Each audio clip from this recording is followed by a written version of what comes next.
चलिए, uncertain goods. Part B, where is the contract of sale of uncertain goods. मतलब पहले वाला point इसका था स्पेसिफिक गुड्स का, आपने पसंद किया था उस गुड्स को देख के।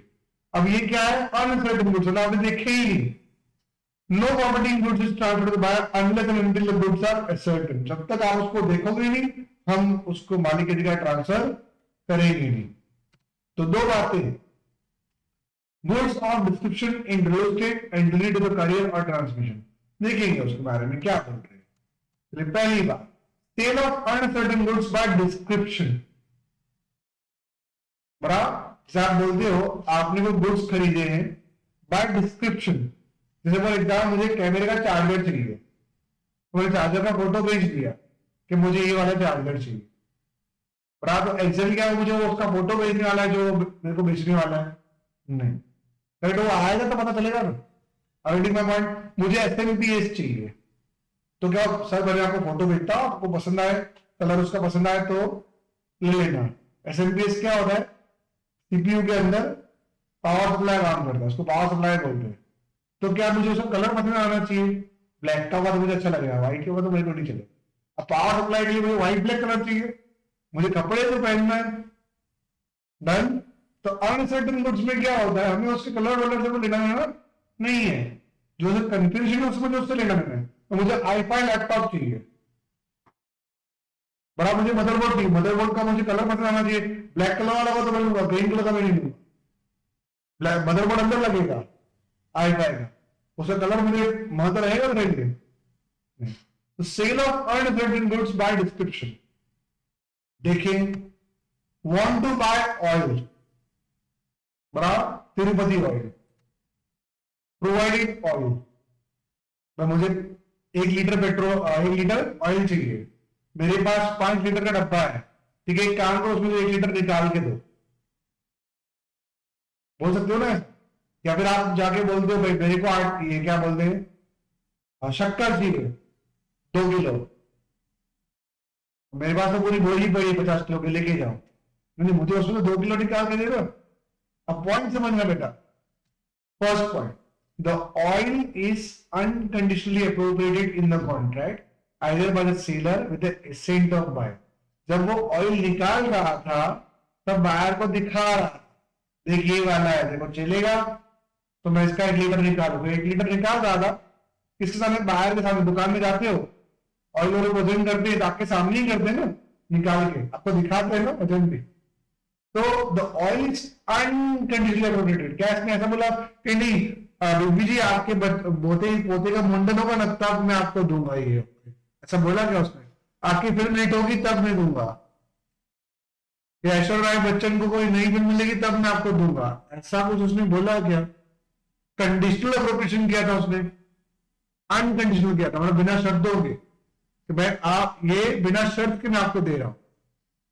Either by the seller, seller खुद वजन कर रहा है, किसका, तेल का, सेलर खुद वजन कर रहा है, किसकी इच्छा से, बायर के एसेंट से, बायर की इच्छा से, मैं देखो आपके सामने ही कर रहा हूं।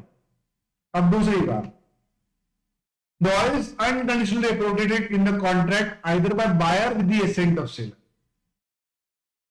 The oil is unconditionally appropriated, the oil is unconditionally appropriated either appropriated to the contract either by the buyer with the assent of seller। Reading my point, मतलब यहाँ पे अब वजन कौन कर रहा है, बायर खुद कर रहा है। एक बार किसी दुकान में हमारी बहुत चलती है, करेक्ट, तो हम खुद ही लेके आ गए, लाओ खुद कर ही दो, और टाइम 6 नहीं, तो टाइम वेस्ट करें मारो, तो वो 5 लोग का लीटर के डब्बे को उठा के लेके आते हो, तो उसमें से खुद ही वजन करना शुरू कर देते, और दुकानों को देखो वजन बराबर है, देख लो आप, कल को आगे ना बोलोगे 2 लीटर एक्स्ट्रा लेके गया। Now what is this unconditionally appropriated. Buyer ये नहीं बोल रहा है देखो आपकी दुकान बंद होगी ना तब लेके जाऊंगा, या 1 साल बाद लेके जाऊंगा, रात को लेके जाऊंगा, ऐसा को कंडीशन उसने रखा, तो ये किसने, बायर। अनकंडीशनली अप्रोप्रिएटेड, बिना शर्तों को बोल रहा है, either by the buyer, buyer तेल का वजन कर रहा है, किसकी इच्छा से, सेलर, सेलर को दिखाते हो, देखो भाई मैं 1 लीटर निकाल रहा हूं, थोड़ा मैं एक्स्ट्रा नहीं लेके जा रहा हूं, देख लो आप। Are reading my point. तो सेलर वजन कर रहा है तेल का बायर की इच्छा से, या बायर वजन कर रहा है सेलर की इच्छा से, मतलब दोनों का एसेंट होना चाहिए, इच्छा। बात समझ में आ रही कि नहीं आ रही है? Now let's understand the appropriation of goods involves selection of goods with the intention of using them in performance of contract with the mutual consent of seller and buyer. appropriation का मतलब क्या होता है? आपका सिलेक्ट करना, पसंद करना और लेके जाना। जैसे आप टमाटर उठाते हो तो आप टमाटर वहां देखते हो, उसमें से 1 किलो उठाते हो, इसको एप्रोप्रिएशन कहते हैं। जहां 5 लीटर का ऑयल पड़ा हुआ है, आप उसमें से 1 लीटर ऑयल निकाल रहे हो, इसे एप्रोप्रिएशन कहते हैं। वहां आप डीमार्ट में जाते हो और बिस्किट के पैकेट उठाते हो, इट इज कॉल्ड एप्रोप्रिएशन। तो एप्रोप्रिएशन का मतलब क्या था? आप गुड्स को सिलेक्ट कर रहे हो अपनी इच्छा अनुसार इस्तेमाल करने के लिए भविष्य में। तो किसकी इच्छा से? Mutual consent of seller and buyer. Because DMart खुद भी चाहता है कि आप प्रोडक्ट खरीदो, तो सेलर की तो इच्छा है ही, और बायर आपने जैसे वो उसे खरीदा, बायर की भी इच्छा है। बात खत्म। Now the essence are, essential क्या है इसमें ध्यान में रखनी इस बात। So there are 5-6 points, समझो। There is a contract for sale of uncertain or future goods, जिसको आपने देखा नहीं, आप उस गुड्स को खरीदने की बात कर, करेक्ट? या फ्यूचर गुड्स से बनने की बात। दूसरी बात, the goods shall be confirm with description and quality. भाई मुझे तिरुपति ऑयल ही चाहिए, फिर आपको चिपका दिया सनफ्लावर ऑयल, चले नहीं। तो आपने किस ऑयल की डिमांड की थी? तिरुपति। डब्बा कौन सा होना चाहिए? तिरुपति। आपको आगे दिखाया तिरुपति, फिर सनफ्लावर निकाल के उल्टा कर दिया डब्बा, फिर दिखाया नहीं आपको, फिर उसमें से निकाल के दे रहा, चलेगा नहीं। कौन सा चाहिए आपको? तिरुपति। कौन सा होना चाहिए? तिरुपति। फिर तिरुपति में वापस 3-4 टाइप के आते हैं, करेक्ट? तो वो आपकी उस क्वालिटी का होना चाहिए जिस क्वालिटी का आपने डिमांड की। तीसरी बात, the goods must be at delivered state. मतलब क्या होना चाहिए? उसका दुकान में वो माल होना चाहिए जिससे वो अप्रोप्रिएट हम कर सके। भाई 3 पची आओ से चलेगा। तो फिर ये सेल ऑफ अनसर्टेन गुड्स है ही नहीं, तो फ्यूचर गुड्स की बात चल रही है। Done. The goods must be unconditionally as described on the intention of appropriation appropriated to the contract either by delivery to the buyer, his agent or courier be in the delivered state. Goods should be in delivered state. अब मुझे एक बात बताओ, simple सा point, unconditional appropriation. कभी बाहर ही कहता है नहीं मेरे बेटे का मुंडन होगा तब मैं लेके जाऊंगा, क्या सेलर बोलता है आपकी शादी होगी तब आप लेके जाओ, ऐसा बोलते हैं वो लोग? तो कंडीशन लगाते हैं क्या? नहीं। So it is unconditional appropriation. क्या डीमार्ट से कोई गुड्स खरीदते हो, आप लेके जाते हो, फिर वहां काउंटर पे देते हो, बोलते हो मैं 3 दिन बाद लेके जाऊं, जब मेरे बेटे की शादी हो तब मुझे गुड्स की जरूरत है, मैंने निकाल लिए 3 दिन बाद में लेके जाऊंगा, ऐसा होता है? नहीं। इट्स एन अनकंडीशनल, मतलब आप बिना किसी शर्तों के आप उठाओगे और आप लेके जाओ। नी doubt? Next, the appropriation must be made by. कौन करता है? या तो सेलर आपके लिए गुड्स निकाल के देता है बायर को दिखाते हुए, या तो बायर गुड्स निकालता है सेलर को दिखाते। आप कई दुकानों में जाते हो और आप देखते हो कि भाई दुकान वाला आपको माल दे रहा है, आप बोलते हो उसको कि भाई 1 किलो शक्कर देना, तो वो निकाल के आपको देता और निकाल कर आपको दिखाता। एक बीड़ी देना तो बीड़ी भी आपको दिखा के निकाल देता। 555 वाली बीड़ी है, बीड़ी भी कई प्रकार की आती है। हाँ करेक्ट। आपको बात समझ में आ रही है कि नहीं आ रही है? भाई निर्मा साबुन चाहिए तो वो दुकान वाला आपको निकाल के देता है। और कई बार क्या होता है दुकान के इस तरफ माल पड़ा हो तो बाहर निकाल रहे मैगी का पैकेट में ले रहा हूं, फिर सेलर को बोलता देखो भाई मैं ले रहा हूं। तो यहां पे क्या हुआ? बाहर ने अप्रोप्रिएट किया सेलर के एसेंट से, और जो सेलर निकालता था क्या बोलता है? ये दे रहा हूं, रीडिंग माय पॉइंट, और बाहर को दिखाता। Any doubts? द एसेंट भी एक्सप्रेस और इंप्लाइड। एसेंट एक्सप्रेस मतलब क्या? भाई 2 किलो शक्कर देना, एक्सप्रेस। इंप्लाइड मतलब क्या? आपने मैगी का पैकेट निकाल के बर्फ दिया, ये भी दे दो। अब नहीं बोलोगे तो समझ जाएगा लेना ही है। रीडिंग माय पॉइंट, एक्सप्रेस और implied. The assent be given either before और आफ्टर अप्रोप्रिएशन। कई बार क्या होता है 1 लीटर निकाल के रख दिया है। कई बार हम लोग जाते हैं दुकान में, करेक्ट, मुझे ना सपोज फॉर एग्जांपल आटा चाहिए हो या मुझे फॉर एग्जांपल शक्कर चाहिए होती, तो वो लोग क्या करते हैं पहले से 1 किलो का पैकेट बना के रखते और सीधा दे देते। इसका मतलब क्या होता है, आफ्टर अप्रोबेशन हुआ। और कई बार क्या होता है, मैं जाता हूं ना शक्कर, तो वो लोग मेरे सामने 1 किलो का वजन कर, इसको हम क्या बोलते हैं, बिफोर अप्रोबेशन। मतलब इच्छा कब जाहिर की जाती है, या तो बिफोर अप्रोबेशन या तो आफ्टर अप्रोबेशन। पॉइंट क्लियर हो रहा है? बिफोर अप्रोबेशन का मतलब क्या होगा, जब वो शक्कर का वजन कर रहा होगा तभी पूछ रहा होगा कितना चाहिए, 1 किलो 2 किलो कितना चाहिए, 100 रुपए किलो पड़ेगा भाई, तुम मंगू यार, एक काम करो, सोना की दुकान बेचना चालू कर दो, सोने की दुकान बेचना शुरू कर दो, बहुत बढ़िया बेचते हो आप। आई बात समझ में? Any doubts? नेक्स्ट आते हैं section 23(2), that is related to the carrier. Point clear हुआ कि नहीं हुआ? First point. अब second point, related to the carrier. Now provide bill of lading. इसने बिल ऑफ लेडिंग इसको दे दिया, किसका? रेलवे का।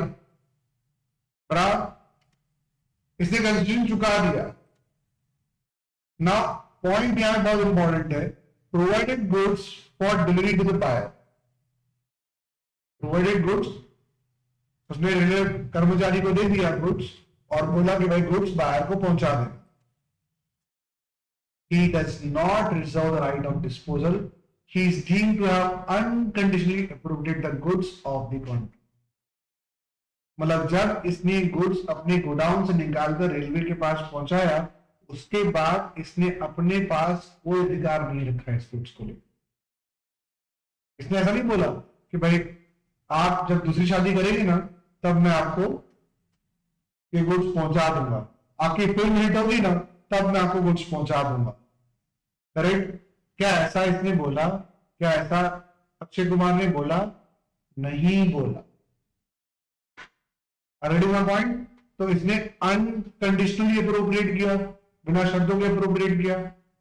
और जब उसने गुड्स निकाला तब उसने अपने पास कोई अधिकार नहीं रखेगा डिस्पोजल, मतलब तहस नहस करने का इस गुड्स का कोई अधिकार इसने अपने पास नहीं रखा। तो जिस दिन उसने गुड्स निकाल दिए ना रेलवे के पास, उसी दिन आमिर खान मालिक बन गया। क्यों? Because he does not reserve the right of disposal. जैसे इसने माल निकाला, बिना शर्तों के निकाला, पहली बात तो ये। दूसरा, इसने अपने पास कोई राइट ऑफ डिस्पोजल नहीं रखा, मतलब इस गुड्स को तहस नहस करने का इसने कोई अधिकार अपने पास नहीं रखा। Any doubts? तो जैसे इसने निकाल दिया, who is the owner? Aamir. Are you getting my points? अब यहां पे क्या होता है, रेलवे वाले आते हैं, देखो रेलवे ऐसे जाती है, फिर रेलवे वाला आता है, उसको डिलीवरी देनी होती है। अब मान लो कि गुड्स में आग लग गई, who is bear the loss? Who is the owner of the goods? Amir Khan. Who will bear the loss? Amir Khan. Any doubts? So he is the owner of the goods, so he need to bear the loss. Any doubts? Nothing. So when pursues the contract, the seller delivers the goods to the buyer or the courier or other bailey, where named by the buyer or not. For the purpose of transmission to the buyer, and he does not reserve right of disposal, he is deemed to have unconditionally appropriated goods of the contract. मतलब contract के अनुसार जब भी seller goods deliver करता है buyer को या उसके करियर को, करियर मतलब जिसको बायर को पहुंचाने वाला हो, फिर चाहे वो बायर के नाम पे दे रहा है या बायर के एजेंट के नाम पे दे, for the purpose of transmission to the buyer, तो उसने किसको दिया? करियर को। किसको देने के लिए? Buyer. He does not reserve the right of disposal, मतलब जब भी उसने माल निकाला उसने कोई अधिकार उस माल पे अपना रखा ही नहीं। Correct? He is deemed to be unconditional, मतलब बिना शर्तों के उसने वो गुड्स किसको दे दिया? बायर। क्या उसने कोई कंडीशन रखी थी?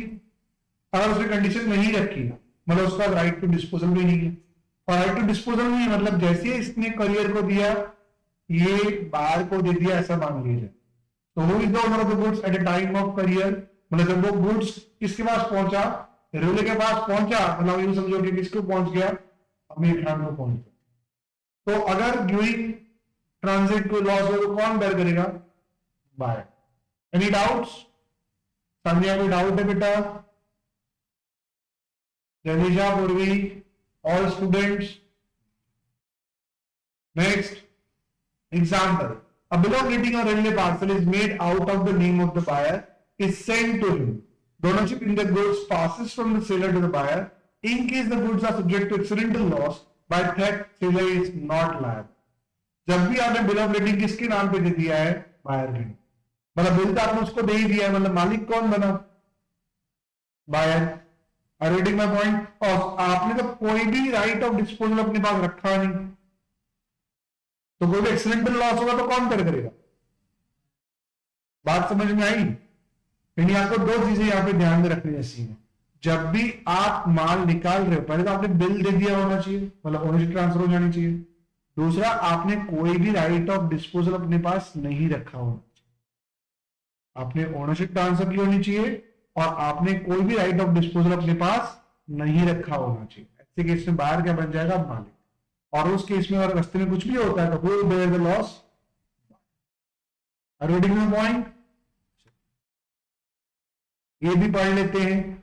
M place the order of book with the book seller in Mumbai. He asked him to send the book by courier.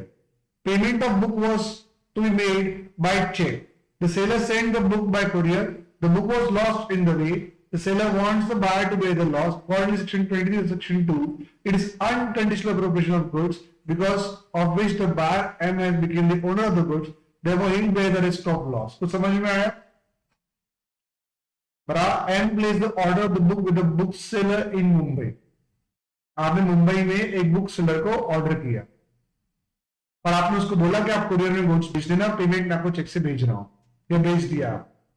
Now what happened, उसने गुड्स भेजे. मालिक कौन, बात बताओ, मालिक कौन.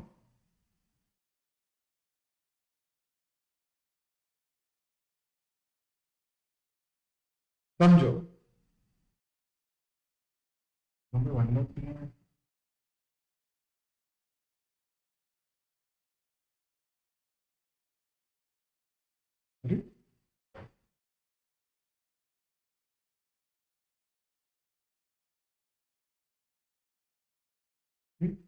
हो क्या रहा है. चलिए, अब मान लीजिए कि एम ने ऑर्डर किया, किसको, गुड्स का ऑर्डर किया. मैं एक नया सेक्शन ले लेता हूं बिकॉज ओ बाप रे इतनी सारी पेन, वो थिकनेस ज्यादा है.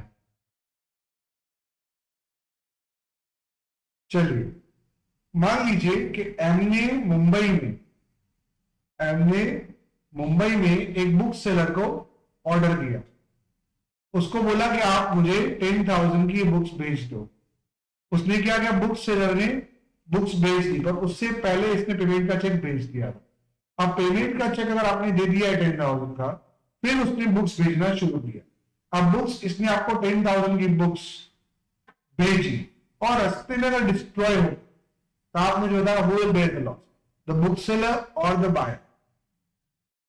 बायर, रीजन क्या है, पेमेंट हो चुका है.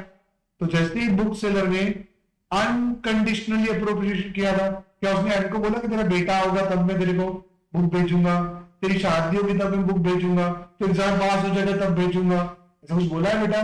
नहीं. सो इसने अनकंडीशनली अप्रोप्रिएट किया था. जब इसने गुड्स भेजे तो क्या उसने वहां पे, सेकेंड कंडीशन, क्या उसने वहां पे राइट ऑफ डिस्पोजल रखा था कि कुछ भी हो जाएगा बीच में तो मैं तहस महस कर दूंगा? क्या इसने right of disposal book seller ने रखा था?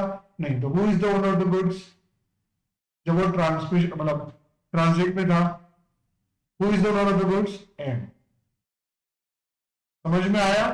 मतलब जब भी आप गुड्स को अनकंडीशनली अप्रोप्रिएट करते हो और राइट ऑफ डिस्पोजल अपने पास नहीं रखते हो, तो जैसे ही आप गुड्स बाहर निकाल रहे अपनी दुकान से, who is the owner? Buyer. तो who will bear the loss? The buyer. Any doubts? बड़ा डाउट है?